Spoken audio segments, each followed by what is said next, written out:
I'll let them take it away for the talk. Okay, so it happens that I'm the curator for the show, so I'm going to tell you about how the show came about. I used to teach at SUNY New Paltz, and I used to live in New Paltz, but only a few years ago did I notice that the Garrison puts out these calls for shows, and they like one-person shows, but I didn't want the pressure of having a one-person show, I thought I can't bring that many people to the opening, So then I didn't intend it to be, and I'll just mention it to their embarrassment, but they happen to be my former students, both of these guys. We're talking about 25 years ago or something like that, but we're all adults now, so. But I've always admired Erik's work, and when I noticed the call, I contacted Erik and I said, maybe there's something in common in the work that we're doing now, so there was that idea. And then I got into a group of artists here that we do studio visits, and I saw Zac's new work, and that's when the penny dropped, and I thought, oh, this is it. It's like home, home, home from 3 different viewing distances. So all we're gonna do is we're each gonna talk about, well, I don't know what they're gonna talk about, but take it away, Erik. Sure. Yeah, I'm Erik Schoonebeek. I'm the paintings out there of mine are like the kind of star-shaped houses, framed with the white frames. So my part of Amy's idea was kind of in terms of home, more of the local kind of home that's more local to us. So it was kind of just really good timing that Amy approached me with the show, because I had recently moved from Bed-Stuy in Brooklyn to Essex, Connecticut, kind of like a late COVID move.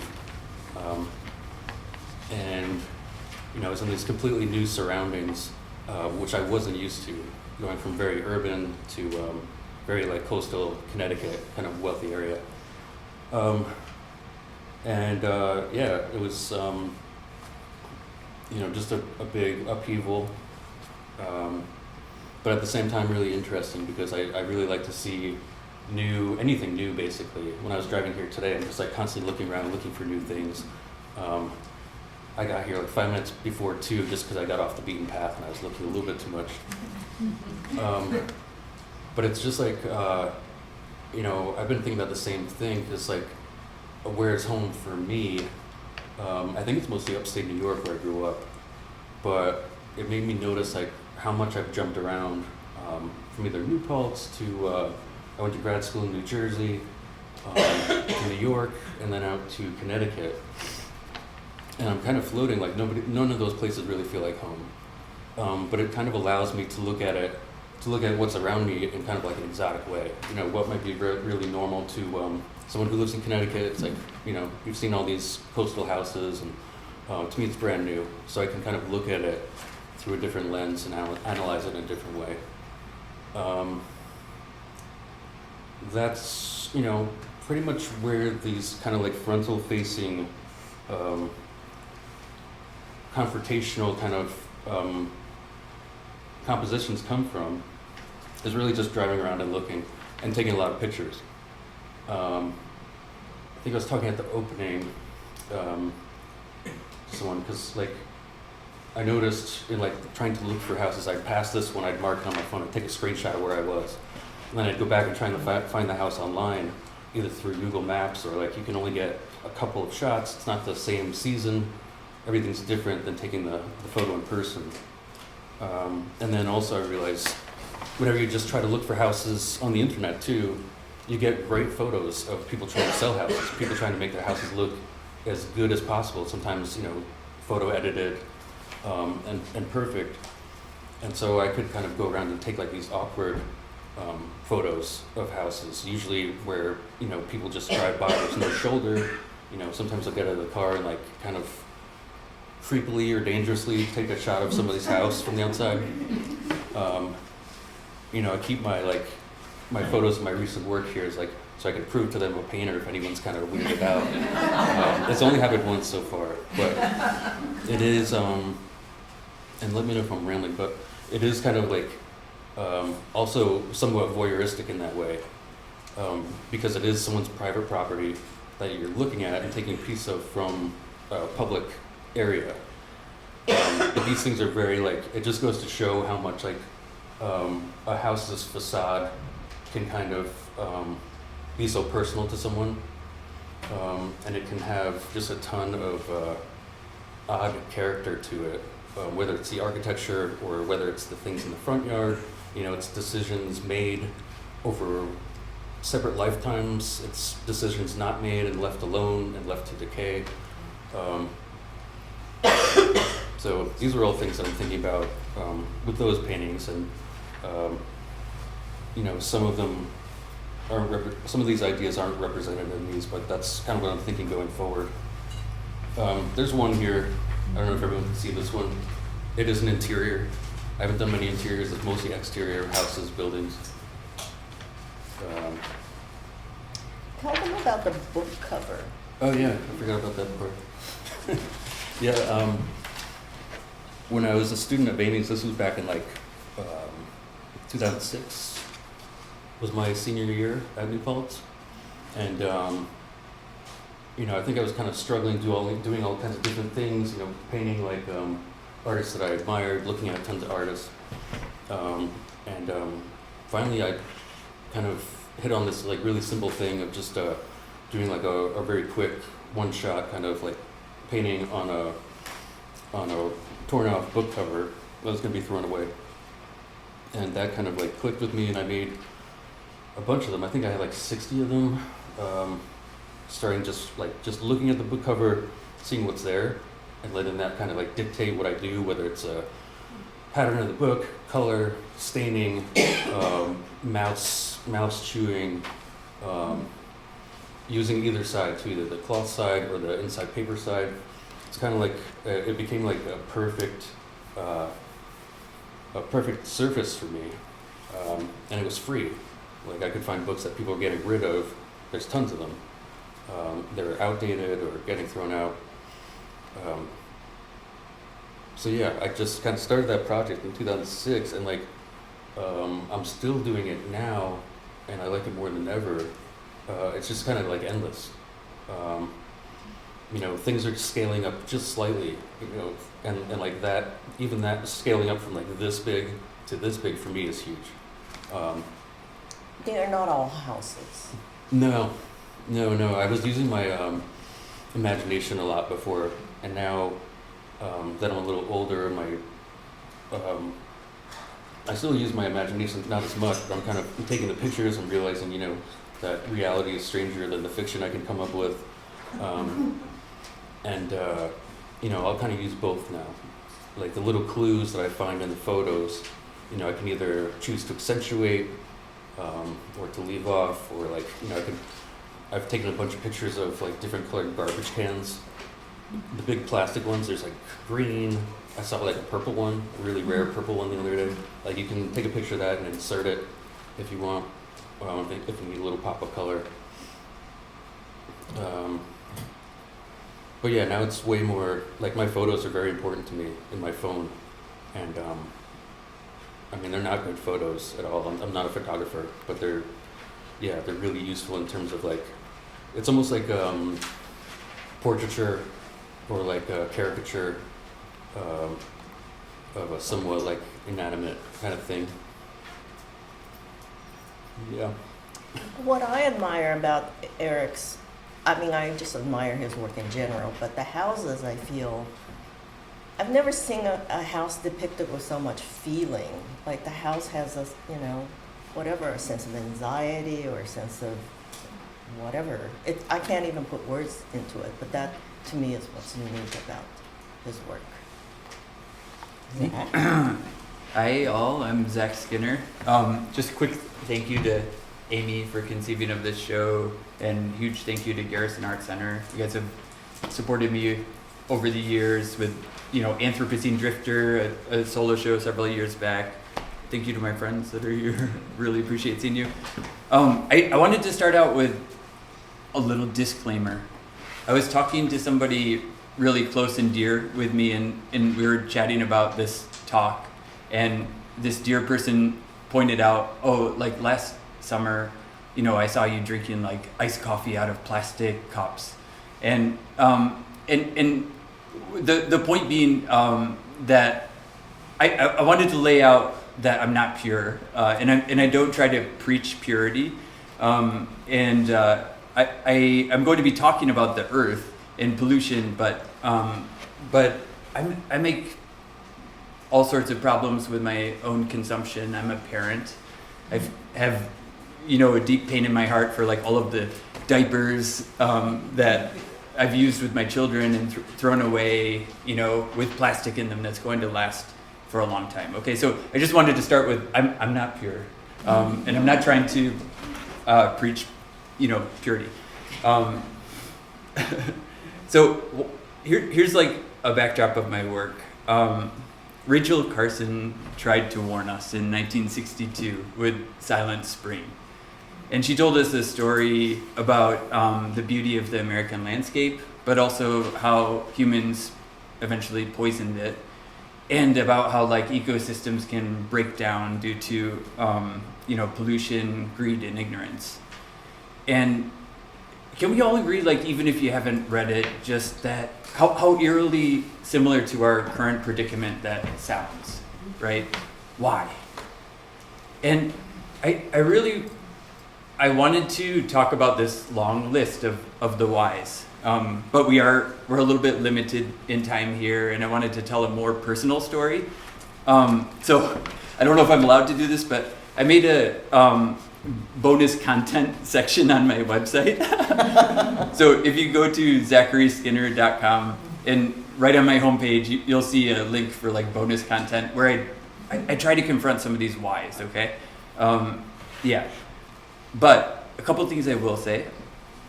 One is sort of a book reference. Douglas Ptolemy wrote a book, Nature's Best Hope, and I find this one very intriguing. He takes issue with the idea of home. And we kind of have this American dream image of home with a white picket fence, empty grass yard, and some non-native decorative plants, which also I feel guilty about this. It's a part of the system. It's not, you know, but it, you know, when you do that, it becomes sort of a sterile plot of land, detached from the rest of the ecosphere.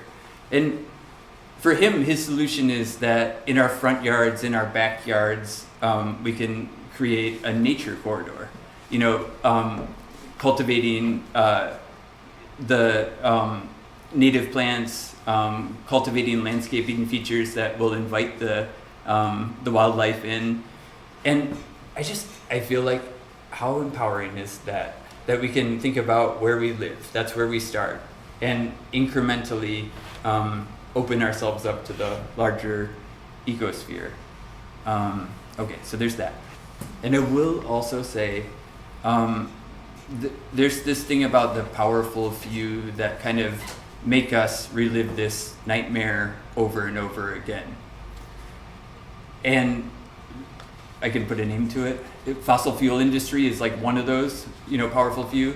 But that's part of the reason why, if I do sell an artwork, a portion of it goes to Earth Justice. And if you guys don't know about Earth Justice, please check them out, because they are like our front line of defense in the courts right now. So more than ever, we need protection from these powerful few in the courts, hence Earth Justice. But the powerful few, they're not the only problem. Have any of you participated in Riverkeeper's annual sweep? Yeah? Awesome. Okay. Me too. So, like, if you are going to my website, you might want to check out Ecocide Drifter, a project that's about trash in the Hudson, and I turn it into a sculptural trash survival camp. Yeah, check that out. But I was haunted by something which inspired that and inspired my recent work. Okay, so I'll tell you that story. I was cleaning up along the Hudson, as we all do, picking up trash, and I came to this discarded piece of netting embedded in the soil, and I tugged at it. And as I tugged at it, out came styrofoam and glass and plastic and fishing line and other detritus. And but you know what the most abundant piece of trash was that I had found along the Hudson? It's single-use plastics over and over again. And Beyond Plastics talks about how, like, in the US, the plastic recycling system is broken, and most of it ends up in the oceans, in the landfills. But like the part of it that does work the best is the bottle deposit return system. And yet, I'm filling up my bags with these discarded plastic bottles that could easily have been recycled, right? So there's this individual problem too. Like, what gets into us that we can put a piece of trash into the landscape, our home, our source? And you know, by my estimation, like a part of the reason is that we don't recognize our interdependence with the ecosphere. Thich Nhat Hanh teaches about interbeing, and he might say something like this: humans are also comprised of non-human elements. For example, like, we are not without the food that we eat, and the food we eat is not without the water from the mountains and the clouds, and none is without the sun, and the sun is not without the cosmos, and we are not without the cosmos, and we're certainly not without the ecosphere. So I feel like if we can get to a point of recognizing our interdependence with the ecosphere, then we can see how putting a piece of trash into the landscape is putting it into our own body. So these are like a couple of backdrops to my work. And there's a need to confront the dark side of our relationship to nature. And I try to ask myself if I can be an antidote to any of these big problems. And the answer is yes, I can. But it starts with seeing deeply and sensing deeply, and then right understanding and actions will follow. So I'll give you an example. I made up this exercise one time, trash cleanup meditation. There's a video about it on my website, but it's an exercise that, like, anybody can do. And part of it goes like this. Okay, with a clear mind and a bag in hand, I walk slowly, and I'm looking at the space in front of my feet, and I'm looking for that little piece of trash that could easily be overlooked. And I pick it up, and I have to acknowledge that this piece of trash is a part of our ecosphere. And for a minute, I consider, like, have I made or consumed a piece of trash like this? And very often the answer is yes. Have I misconsumed? Yes, I've misconsumed.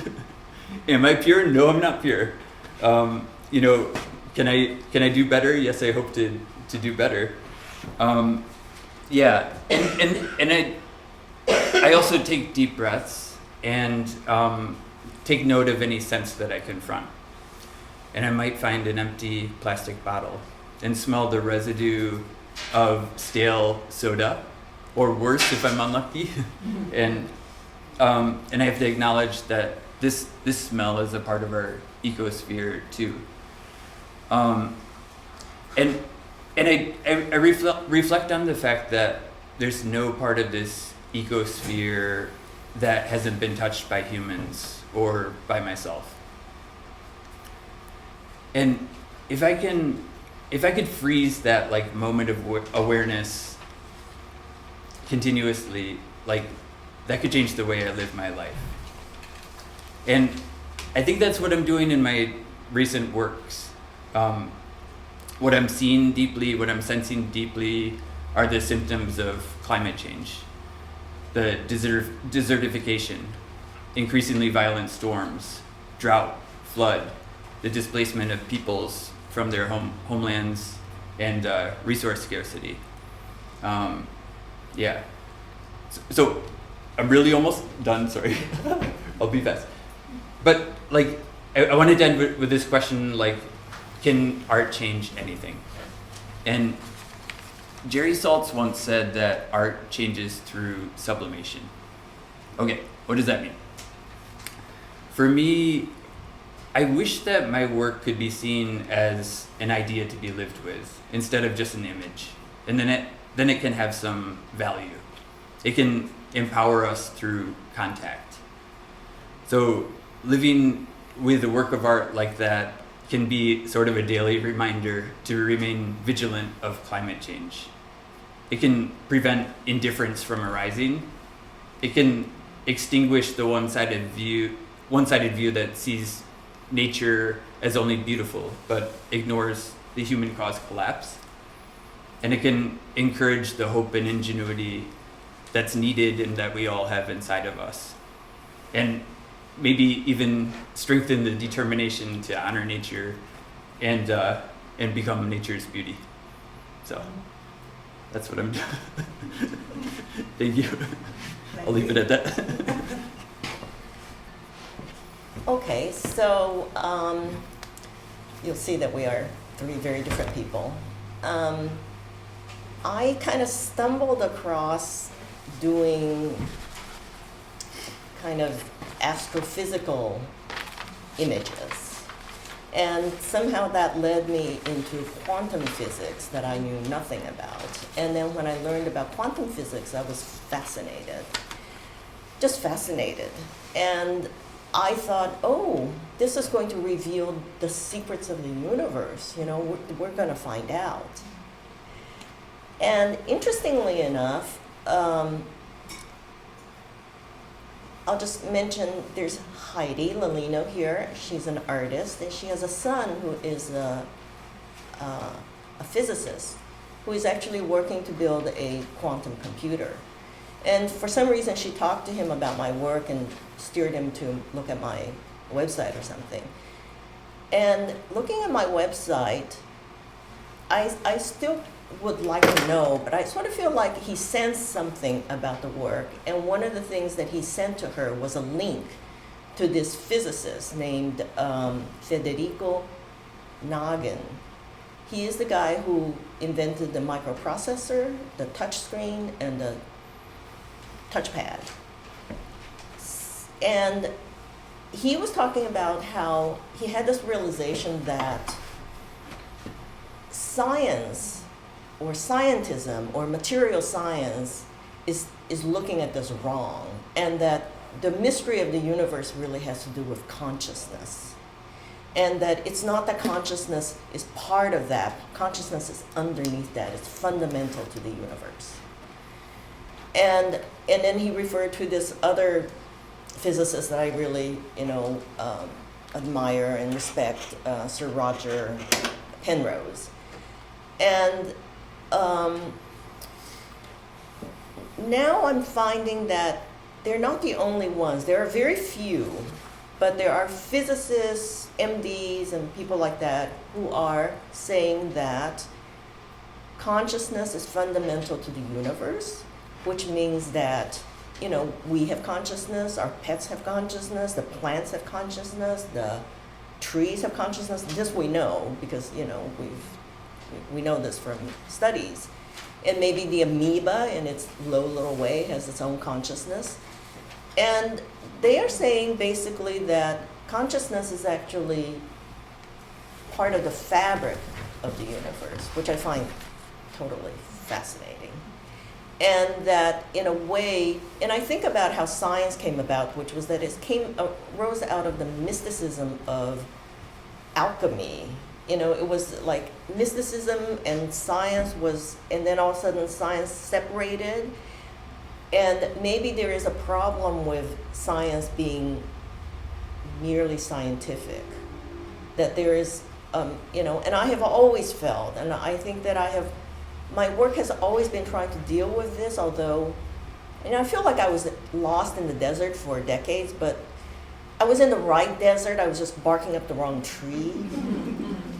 And so I think that there's a lot of mystery to the world that science cannot explain, and I do not want to dismiss that mystery. And when I showed one video of this, he's a doctor, but anyway, I showed it to Zac's wife. Zac's wife is Jayoung, is a wonderful artist. She's Korean. She is profoundly spiritual, and she's a Buddhist. So she watched this, and after she watched this and she saw me, she said, "Amy, I think the Buddha, when he was sitting under the tree for all those years, that he figured this out." Which actually made a lot of sense to me, because I thought, what else is he going to be thinking about? But then recently, this is so complicated, I'll be done in a minute. Recently, because David Lynch died, there's been all these David Lynch videos on Transcendental. but on On the platform, YouTube or something? no, not YouTube, but the thing that we always Instagram? use. Instagram. Yeah. Thank you. Yeah. So I've been, I've just been watching his videos, and at one point he talks about this, and he talks about what he calls the unified field, and he goes on about that. I thought, gee. So I actually took the initiative to go and take some lessons. I'm doing TM now. And in the process of this, the Maharishi that brought it to the United States talked about, and he was basically saying this. And then my teacher showed me another video, and it was another physicist. He teaches at Cambridge or somewhere. He also really studies the Vedic tradition. And he gave this whole lecture about, the soul and the four levels of Veda. And I know nothing about Veda. I know nothing about physics. But it made me realize that, of course, the Buddha was Indian. He came from a high-class, wealthy family. He, I'm sure, was taught the Vedic tradition. So he didn't grab it out of thin air. He had this as a basis for his thinking. This is as far as I have gotten, but this is what I'm interested in.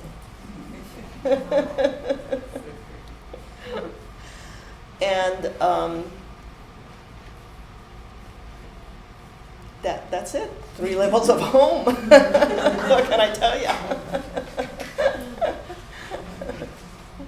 think that's really interesting that at least 2 and maybe 3, I'm not quite sure, of you are talking about home, but in your case, Amy, you feel like you've kind of found it, and you say you haven't found your home yet. And Zac, you're just thinking about how to make a better home and how to protect our home through your actions. So I think that each of your discussions brings us to a really interesting unity. Thank you. Thank you. Thank you.